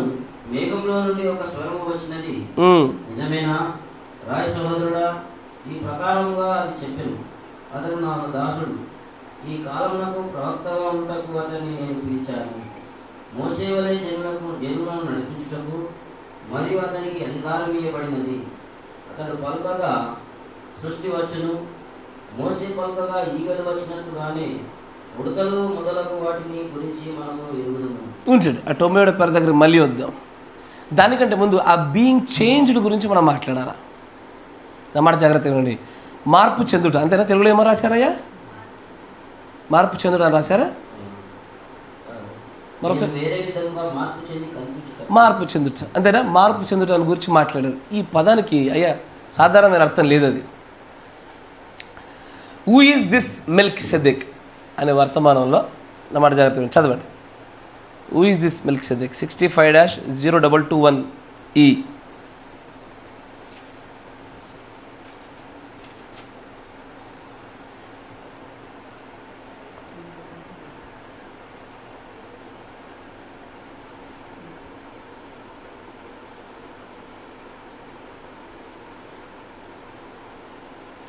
ఈ మార్పు చెందుట అనే పదాన్ని వెనకాల ఉన్నాడు అర్థాన్ని చెప్పే ప్రయత్నం చేస్తాడు అని చూడండి, చాలా బాగా చెప్తాడు. 39వ పేర 65-0221E. ఈ మెల్కిసెదెక్ ఎవరు అనే వర్తమానంలో ఈ మధ్యలోనే స్కూల్లో నేను అనుకుంటాను జరిగినట్టుగానే రిబ్కా కళాశాల విద్య పూర్తి చేయక ముందు వారు షేక్స్పియర్ నాటకంలో ఒకదానిని ప్రదర్శించారు. అక్కడ వాళ్ళ కూతురు రిబ్కా యొక్క విద్యలో వాళ్ళ స్కూల్ దగ్గర షేక్స్పియర్ యొక్క నాటకాలు వేస్తున్నారట. ఆ వేస్తున్నటువంటి ఆ చోటికి కూతురుతో పాటు ఈయన కూడా స్కూల్కి వెళ్ళాడు. వెళ్ళి ఆ షేక్స్పియర్ యొక్క నాటకాన్ని చూస్తున్నాడు. ఆయన చూస్తున్నప్పుడు ఒక విషయాన్ని చాలా జాగ్రత్తగా గమనించాడు. ఒక యువకుడు తన దుస్తులను చాలాసార్లు ఏం చేశాడంటే ఆయన మార్చుకొని వచ్చాను. ఎందుకనగా అతడు 2 లేక 3 పాత్రలు వేయించుండెను. ఒకే వ్యక్తిని కానీ వివిధ పాత్రలు ధరించెను. ఒక్కసారి విలన్లా అతడు బయటకు వచ్చెను, మరోసారి ఇంకో పాత్రలో అతడు బయటకు వచ్చెను. ఎన్మాల్పి అను గ్రీకు పదమునకు ఆయన తన ముసుగును మార్చుకొనినని అర్థము. ఇప్పుడు ఆ నాటకంలో ఒక్క వ్యక్తి ఉన్నాడు. ఆ వ్యక్తి అప్పుడే ఒక ముసుగేసుకొని వచ్చి ఒక ప్రత్యేకంగా ఒక విలన్ లాగా నటించాడు. నటించి తన పాత్ర అయిపోగానే వెంటనే వెనక స్టేజ్కి వెళ్ళిపోయి ఆ ముసుగు తీసేసి ఇప్పుడు ఇంకోటి ఆ యొక్క ఇది హీరోకి స్నేహితుడు పాత్ర అదయ్యాక అది తీసేసి మరి ఇంకొక పాత్ర అదయ్యాక అది తీసేసి ఇంకొక పాత్ర ఇలాగ నా పాత్రను మారుస్తూ వస్తున్నాడు. కానీ వ్యక్తి ఒక్కడే కనబడుతున్నాడు. అప్పుడు బ్రహ్నం గారు అంటున్నారు, దాన్ని చూసి ఆ మనిషి చేస్తున్న పని చూస్తుంటే దాన్ని గ్రీక్ పదంలో ఎన్మార్ఫే అన్న పదం నాకు కనబడుతుంది అంటాడు. ఎన్మార్ఫే అని చెప్పి అంటాడు. కింద చదవండి. అంటే చేంజ్ హిస్ మాస్క్ అంటే అక్కడ ఏమవుతుందంటే ఏదో ఒక మార్పు చెందింది. ఇంతకు ముందు ఉన్నటువంటి రీతిలో లేకుండా ఇప్పుడు మళ్ళీ మార్పు చెందారు. ఇప్పుడు రాయి గారి కళ అదే జరిగింది. రాయి గారి యొక్క దర్శనం కావచ్చు, కళ వాట్ ఎవర్ ఇట్ ఈస్, దాంట్లో ఆ బల్ల పైన కూర్చున్నప్పుడు ఆయన ఒకలా కనబడ్డాడు. ఆయన కనబడిన తర్వాత వెస్ట్ దిశగా ఆయన ప్రయాణమై వెళ్ళిపోయాడు. వెళ్ళిన తర్వాత ఈయన వెనక్కిరా అని చెప్పేసి ఈయన అరవడము, గగ్గులు పెట్టడము, గొంతంతా బొంగురుపోయినట్టుగా మాట్లాడినటువంటి ఈయన మళ్ళీ ఆ బ్రహ్నం గారు వెనక్కి వచ్చేప్పుడు ఎలా వెళ్ళాలా రాలే. వెనక్కి వచ్చేప్పుడు ఎలా వచ్చాడు? మేఘంలోను అగ్నిస్తంభంలో వచ్చాడు, కూర్చున్నాడు కనబడ్డది. కానీ ఇప్పుడు ఆయన తీక్షణంగా చూసి గమనిస్తుంటే ఎలా ఉన్నాడంట? ఈజ్ బీయింగ్ చేంజ్డ్, మార్పు చెందినవాడిగా ఉన్నాడంట. అంటే అక్కడ ఏదో కార్యం జరిగి ఉండాలా, అక్కడ ఏదో ఒక క్రియ చోటు చేసుకొని ఉండాలా. అక్కడ ఏం జరిగిందయ్యా అంటే ఒక్కసారి బ్రహ్నం గారు ఆ మేఘంలోనికి, ఆ వెస్ట్ దిశగా వెళ్ళి ఆ మేఘంలోనికి, అగ్నిస్తంభంలోనికి పూర్తిగా ఎత్తబడిన తర్వాత ఆయన మార్పు చెందాడు. ఎలా మార్పు చెందాడు అంటే ఎలా మార్పు చెందాడు? The Elijah of this day is the lord Jesus Christ. అంటే మళ్ళీ ఆయన యేసుక్రీస్తు అనేరు కాదు కదా. ఆ మాట నెరవేర్పు ఎప్పుడు? ఆయనలో ఉన్నటువంటి దేవుని యొక్క భాగము, నా మాట వింటారా, ద గాడ్ సైడ్, ఆయనలో ఉన్నటువంటి దైవత్వపు యొక్క భాగం గుండా చూస్తున్నప్పుడు మాత్రమే ఆయనలో క్రీస్తు యొక్క ఆత్మ ప్రవక్తలలో నివసించుట పరిపూర్ణం జరిగిన రోజు అది. పేతురుపత్రికలో చూసారా 2వ అధ్యాయం మీకు జ్ఞాపకం ఉన్నదా? క్రీస్తు యొక్క ఆత్మ ప్రవక్తల యందు నివసించిన క్రీస్తు ఆత్మ అన్న లేఖనం యొక్క సంపూర్ణత 3వ ఈడ్పు యొక్క ప్రారంభానికి ఆ యొక్క సన్సెట్ పర్వతంలో ఆయన పొందిన అనుభవంలోనే ఆయన పూర్తిగా మార్పు చెందాడు. అంతకు ముందు వరకు కూడా అయ్యలారంతం యొక్క సూచనలు ఆయన చెప్తాడు. వారి సంఘంలోనే అనేకులకు 6, 7 వచ్చిన కళలు, అంటే వాళ్ళ అమ్మగారితో వచ్చినంతో కలిపి 7 కళలు అవ్వచ్చు, అనేక దర్శనాలు అవ్వచ్చు. వీటన్నిటి యొక్క నెరవేర్పు ఆ ఒక్క కొండ మీద మాత్రమే జరిగిపోయింది. ఆయన ఆ కొండ మీదకి ఒక్కసారి ఎత్తబడిన తర్వాత మళ్ళీ వెనక్కి వచ్చిన తర్వాత ఆయన ఏమన్నాడు తెలుసా? నేను మాత్రమే మారడం కాదండి, నేను చూస్తున్నట్టుగా ఈ బైబిల్ కూడా నాకు కొత్త బైబిల్గానే మారింది అన్నాడు ఆయన. నా మాట వింటున్నారా? This Bible has become a new Bible. ఎప్పుడు? ఆ మేఘంలో నుంచి, ఆ అగ్ని స్తంభములో నుంచి ఆ ఎన్మోర్ఫేగా చూసినప్పుడు మాత్రమే ఈ బైబిల్ కొత్తది కనబడుతుంది. ఆ ప్రవక్త కొత్త కనబడ్డాడు. కానీ ఆయన మార్పు చెందినటువంటి ఆ విధానాన్ని ప్రజలు చూసేసరికి ఆ మొదటి ఇడుపులో, 2వ ఇడుపులో ఎన్ని వేల మంది, లక్షల మంది ఆయన వెంబడించారో, ఏ రూపైనా, ఏ పర్సోనాలు ఆయన చూశారో, ఆయన మార్పు చెందిన తర్వాత ఆయనను పట్టుకోలేకపోయారు. ఎందుకంటే అంతకుముందు ఆయన ఎలా ఉన్నాడు? సాధారణమైన మానవుడి వలె, దేవుని చేత వాడబడుతున్న గొప్ప సేవకుని వలె అద్భుత కార్యాలు చేశాడు. అంతరంగంలో ఉన్నటువంటి విషయాలు చూపించి ఆయన 2వ ఇడుపులో కార్యాలు చూపించాడు. కానీ 3వ ఇడుపు కార్యాలు కనబడేసరికి, సెకండ్ క్లైమాక్స్ దగ్గరకు వచ్చేసరికి మాత్రము he changed, is completely changed. ఆయన మార్పు చెందినవాడయ్యాడు. అందుకే ఎన్మోర్ఫే అనేటువంటి పదాన్ని వాడుతూ దేవుని యొక్క ఆత్మ ఎల్లవేళలా మార్పు జరుగుతూ వస్తుంది. ఆ మెల్కీసెదెక్ అనే వర్తమానం కూడా మీరు చదివితే అదే అంటాడు. ఏమని? సిద్దెక్, మెల్కీసెదెక్ అంటే ఎవరో కాదు, దేవుడు తన్ను తాను ఒక థియోఫనీలాగా తనలో తాను కుమ్మరించుకొని మెల్కీసెదెక్గా దిగొచ్చాడు. కాబట్టి ఆయనకు తల్లి, తండ్రి, గోత్రం అంటూ ఏది లేదు, జననము లేదు, మరణం లేకుండా నిత్య యాజకత్వంలో ఉన్నవాడిగా ఉన్నాడు. అది ఎన్మార్ఫేలో ఒక భాగం. అది ఆమేన్, ప్రైజ్ ది లార్డ్. అలాగే అందుకే మన మొదటి యోహాను పత్రిక 4వ అధ్యాయంలో చూసినప్పుడుగా ప్రతి ఆత్మ నమ్మకండి అయ్యా. ఏ ఆత్మ అయితే దేవుడు శరీరధారిగా వచ్చాడని నమ్ముతుందో అదిగో దాన్ని పట్టుకుంటూ అంటాడు ఆయన.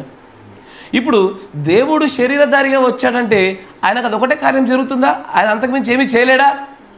ఆయన తన్ను తాను మేఘంలో కుమ్మరించుకోగలుగుతాడు, తన్ను తాను అగ్నిస్తంభంలో కుమ్మరించుకోగలుగుతాడు, తన్ను తాను ప్రవక్తలలో కుమ్మరించుకోగలుగుతాడు. ఈ ఎన్మార్ఫేని పట్టుకోలేక, ఆయన ఎలాగున దైవత్వంలో వస్తున్న మార్పులను పట్టుకోలేక మరి ఏం చేశారంటే, మీరు చూసారా రాయ్ రాబర్సన్ గారి యొక్క కళలో ఆయన ఆ బల్లలో, నా మాట వినండి, హెడ్గా అంటే క్రీస్తు యొక్క స్థానంలో యెరూషలేములో అప్పగింపబడడానికంటే ముందు ప్రభు రాత్రి భోజనం ప్రభు ఎలా కూర్చున్నాడో అక్కడ ప్రభు అదే స్థానంలో ఇక్కడ బ్రహ్నం గారు కూర్చున్నారు. చూసారా? ప్రభు స్థానానికి ఆయనకు అప్పచెప్పారు కాబట్టి ఆయన క్రీస్తు అని. అంతేకాకుండా ఆయన మేఘంలోనూ అగ్నిస్తంభంలో తిరిగి వెనక్కి రావడాన్ని బట్టి చూసి రాయ్ గారు ఏమన్నారు? ఈయన మార్పు చెందిన వాడిగా వచ్చాడు అంటే ఈయన క్రీస్తుగా పూర్తిగా మలచబడ్డాడు అనేటువంటి ఒక తప్పుడు వక్రీకరణకు దారితీసి సోదరుడు బ్రహ్నం గారిని క్రీస్తుని చేసేసారు. అంతేకాకుండా ఆయన దేవుని చేసి పడేసరికి కళలు, దర్శనాలు అనేకాలు వస్తూ ఉంటాయి. వాటి అర్థాలు సరిగ్గా పట్టుకోలేదనుకోండి, ఇది ఇలా అయిపోతారు. ఆ మాట వింటున్నారా? కళ అయినను దర్శనమైనను సరిగ్గా పట్టుకోలేకపోతే వక్రీకరించబడి జారిపోయిన ప్రజలు అయిపోతారు. చాలామందిని చూశాను నేను, కాపర్లను చూసాము. వారికి వచ్చే దర్శనాలు చెప్పారు, వాళ్ళ పిల్లల గురించి వచ్చే దర్శనాలు చెప్పారు, వాళ్ళ సేవల గురించి వచ్చే దర్శనాలు చెప్పారు, చాలా చెప్పారు. కానీ వాటి అర్థాలు సరిగ్గా పట్టుకోలేక నేడు దేవుని యొక్క ఆత్మను బలంగా నిలబడుతున్నట్టుగా కనబడతలా. అన్నమాట జాగ్రత్త వినండి. అందుకే ఆ దర్శనమైనను కలైనను జాగ్రత్తగా దాని లేఖనాలతోనే విభజించి పట్టుకోవాలి. కానీ సొంత ఉద్దేశాలతో పట్టుకుంటే ఖచ్చితంగా ఎగిరిపోతారు. అందుకే తర్వాత ఏమంటాడు? ఆ 97వ పేర్లో మనం మాట చూసాము. ఇది కూడా వాళ్ళు బ్రహ్నం గారి దేవుడని చేయడానికి మరొక కారణం ఏందది? మోషే ఎలాగైతే కప్పలు, ఈగలు, అవురా, తేళ్ళ, పేళ్ళు, 6వ తీర్పు ఏంటిది? 7వది, 8వది, 9వది, 10వది, 3వది మీ పెద్దలు ఒక్కరు మాట్లాడలేదు, ఎందుకంటే వాళ్ళకి తెలియదు కాబట్టి. నిజంగానే తెలియదు వాళ్ళకి,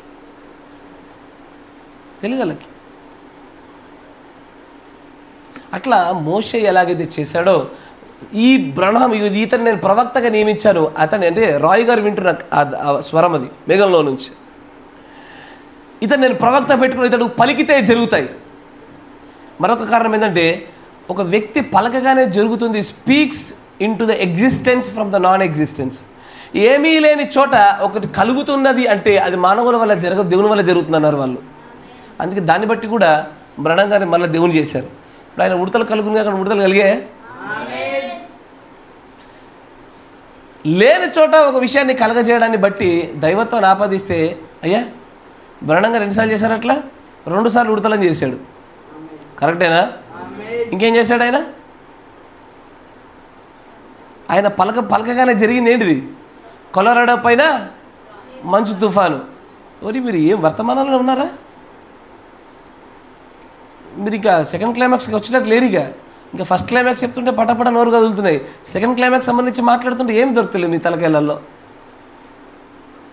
పలుకబడిన మాట పరిచర్యలో 5 కార్యాలు చేశాడు కదా ఆయన. సార్ సిస్టర్ హెట్టి రైట్స్ గురించి చేశాడా?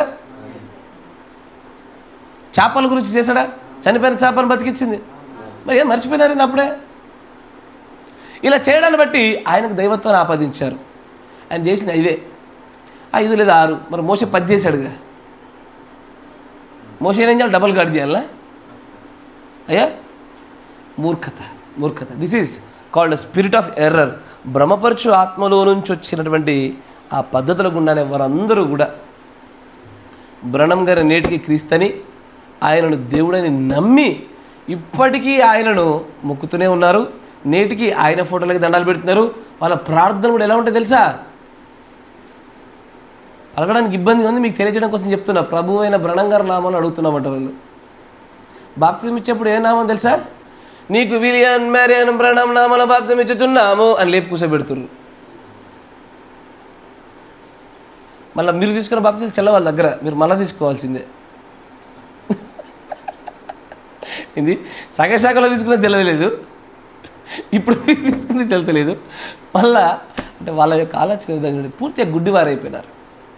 వారు ప్రత్యక్షతలో సరిగా నిలబడలేకపోయినప్పుడు గుడ్డివారైపోతారు. అయ్యా ఇప్పుడు ఆలోచన చేయండి, వర్తమానం దొరకడం ఎంత అద్భుతమో అదృష్టమో ఎంత భాగ్యమో దాన్ని సరిగ్గా అర్థం చేసుకోలేకపోవడం అంతకంటే ఘోరం కదా. తెలిసి తప్పుదారిలో పడిపోవడం కంటే తెలియకుండా కొంత మేలు. వర్తమానాన్ని కూడా చదవడం ఎంతో భాగ్యము ధన్యత, కానీ చదివి దాన్ని సరిగా గ్రహించలేకపోవడం వల్ల కూడా ఎంత దుర్భరమైన దుర్బోధన పడిపోతున్నారు చూసారా. అందుకే మన కళ్ళెదురుగా ఒక వర్తమానం చదువుతున్నప్పుడు కూడా ప్రభువుని కృపను బట్టి నాలో బ్రహ్మపరచ ఆత్మ తీసివేసి సరిగ్గా గ్రహించినట్లుగా ప్రత్యక్ష దయచేయమని అడిగి పని చదవాలా. నా మాట వింటున్నారా? కంటికి ఏదో మన కంటికి కనబడుతున్న అక్షరాలు ఏదైతే మనం పట్టుకోగలుగుతున్నామో దాని అర్థమై ఉండదు. అందుకే మనం పోయిన వారంలో చెప్పాం ఏమని, మత్తయి వార్త 12:7 ఏముంటుంది? మీకు ఈ వాక్య భావం మీకు తెలిసి ఉంటే అంటాడు ఆయన. భావం తెలిసి ఉండాలా. కళ వచ్చింది, దాని భావం తెలియకపోతే ఏం లాభము? రాయగారి కళలు ఏం చేశారు? అప్పటిలాగా తిప్పి వాళ్ళకి నచ్చినట్టుగా మార్చుకున్నారు. బ్రదర్ లియో యొక్క దర్శనం ఏం చేశారు? మళ్ళీ తమకు నచ్చినట్టుగా తీసుకున్నారు. అర్థమవుతుందా? అవి వాటిని గ్రహించడంలోనే ఉంటుంది. ఆ భావాన్ని కరెక్ట్గా గ్రహించడంలో, ఆ భావాన్ని ఎలా పడితే అలాగే మన సొంత ఉద్దేశాలను బట్టి తీసుకోవడం కాదు. వాక్యమే వాక్యమును వివరిస్తుంది. Yes or no? Scripture interpret the scriptures. వాక్యమును వాక్యమే వివరించాలా, వాక్యానుసారమైన కళల్ని వాక్యమే వివరించాలా, వాక్యానుసారమైన దర్శనాన్ని వాక్యంతోనే వివరించాలా. వ్యక్తిగతమైనటువంటి ఉద్దేశాలను బట్టి చూసామా ఎగిరిపోతాం. అందుకే ఎన్ని వచ్చినాయి కారణాలు అమ్మా? 9 ఏందయ్యా? పలుకుట వలన సృష్టి కలడాన్ని బట్టి కూడా వాళ్ళు దైవత్వాన్ని ఆపాదించారు. 9 అంతేనా? సరే, మిగిలిన కారణాలని దేవుడు మనకు అనుగ్రహించే సమయాన్ని బట్టి మనం ముందుకు సాగిపోతాం. మోకరించండి, ప్రార్థన చేసుకుందాం. మన మధ్యలో ఉన్న సహోదరులు రూబెన్ బ్రదర్ గారు ప్రార్థన చేస్తారు.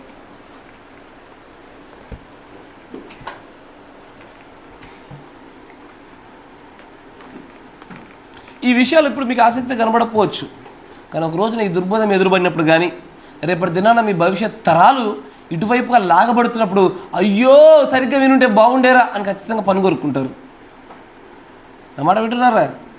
జాగ్రత్త, ఇవన్నీ వినండి, మీ యొక్క మదిలో ఉంచుకోండి, ఒక ఖచ్చితంగా సేఫ్ ప్లేస్లో రాసి పెట్టుకోండి. ఒక రోజున యూట్యూబ్ ఉందిగా బ్రదర్ అనేరు, ఎప్పుడు నాకు కోపం వస్తే ఎప్పుడు తీసేస్తానో కూడా తెలియదు యూట్యూబ్. నేను నా మాట వింటున్నారా? యూట్యూబ్ పైన ఆధారపడి ఉండకండి. యూట్యూబ్ ఏ క్షణం లేపేస్తాను నేను, దానిపైన ఆధారపడకండి. నేను ఖచ్చితంగా చెప్తున్నా మాట. ఒకవేళ అలాంటి దిశగా దేవుడిని నడిపిస్తే అది ఎగిరిపోతుంది, దానిలో ఉన్న వీడియోలు కూడా ఎగిరిపోతాయి. అందుకే నేను చెప్తా ఉన్నా, మంచి రాసుకోండి, జాగ్రత్తగా ఉంచుకోండి.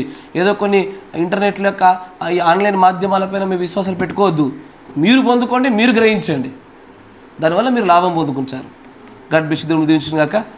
మన మధ్యలో ఉన్న సహోదరులు రూబెన్ బ్రదర్ ప్రార్థన చేస్తారు. స్తోత్రం స్తోత్రం.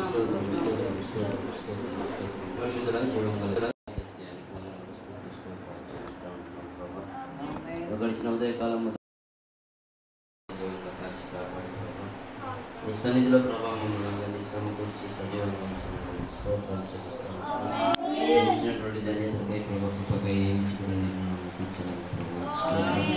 ఒక దినమున ప్రభావికు స్తోత్రాలు ప్రభావ. ఈ కాల వర్తమానమైనటువంటి అంశంలో ప్రభావ ఉపశీర్షికగా ప్రభావం స్తోత్రం. సహోదరుడు క్రీస్తు కాదు దేవుడు కాదనేటువంటి ప్రభావ శీర్షికకుండా ప్రభావ ఇగో మమ్మల్ని నడిపిస్తున్నందుకు మీకు స్తోత్రాలు చెల్లిస్తున్నాం ప్రభా. ఆవిడ దేవానికి వందనం స్తోత్రాలు ప్రభా. మేము ప్రభా ఈ లోక సంబంధమైనటువంటి జ్ఞానంలో ప్రభా ఇగో అధికులను కాకున్నప్పటికీ ప్రభా ఏం ఎరిగినటువంటి పామరమైనటువంటి స్థితిలో ఉన్నప్పుడు ప్రభా స్తోత్రాలు. ఇగో దేవ అన్నీ ఎరిగినటువంటి ప్రభా ఇగో యేసయ్యానికి స్తోత్రాలు. దర్శన రీతిగాను కళ్ళ రీతిగాను చూసినటువంటి సహోదరులే ప్రభా తప్పిపోయినప్పటికీ ప్రభా మేము తప్పకుండా ఉండుటకు ప్రభా వాటన్నిటినీ మాకు వివరిస్తున్నందుకు నీకు స్తోత్రాలు చేస్తున్నాం. అవును ప్రభా, నీకు వందనం స్తోత్రాలు ప్రభా. మా వ్యక్తిగత జీవితంలో కూడా ప్రభా ఈ దేవాన్ని ప్రభా ఈ కాల వర్తమానికుని ప్రభా దేవుడుగా చేయకుండా ప్రభా క్రీస్తుగా చేయకుండా ప్రభా మమ్మల్ని మేము ఏ విధంగా ప్రభా పరిశీలించుకోవాలో ప్రభా జాగ్రత్త పడాలో ప్రభా ఇగో ఆ యొక్క అంశంలో కూడా ప్రభా మమ్మల్ని నడిపిస్తున్నందుకు నీకు స్తోత్రాలు చేస్తున్నాం.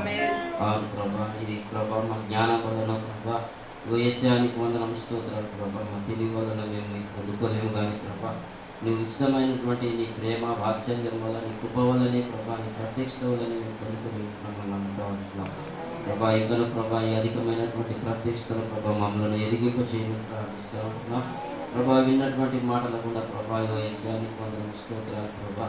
ఇగో సహోదరుడిని ప్రభా ప్రణామని ప్రభా ఈ కళావర్తమానికి మేము ఎప్పుడు కూడా ప్రభా దేవుడుగా ప్రభానికి స్తోత్రాలు చూడకుండా ప్రభానికి స్తోత్రాలు. ఇగో నీ యొక్క ప్రభా చేతిలో ఉండబడినటువంటి ప్రభా 7వ తరగతి కలబట్టిన నక్షత్రం కానీ చూసినట్టు సహాయం దయచేయండి.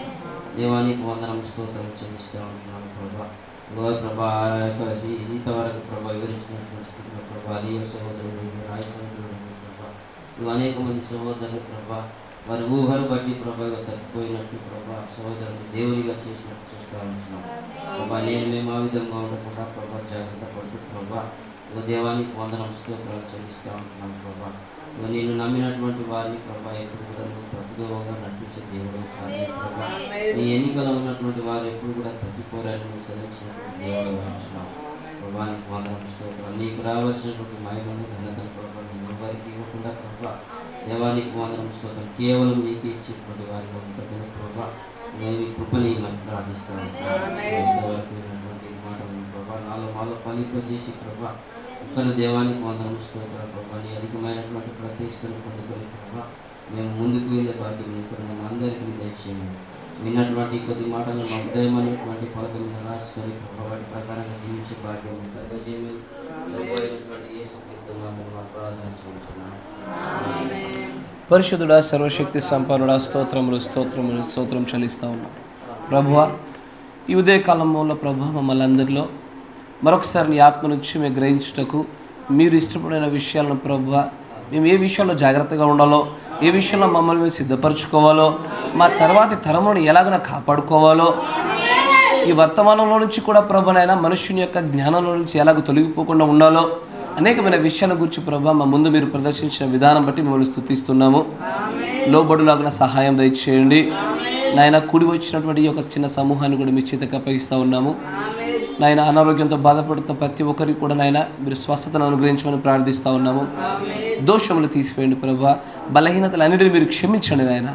సమస్తమును కూడా ప్రభు నీ నామ ఘనతార్థమే జరిగింపజేయమని మరలా మధ్యాహ్న కాల సమయంలో మీ సకాలంలో సమకూర్చబడి నీ అందరం ప్రభు మేమందరం ఆనందించే భాగ్యం కూడా మాకు దయచేయమని ప్రభు అయిన యేసుక్రీస్తు నామములో ప్రార్థన చేయుచున్నాము. ఆమేన్. ఆమేన్. Praise the Lord. God bless you. దేవుడు దీవించును గాక.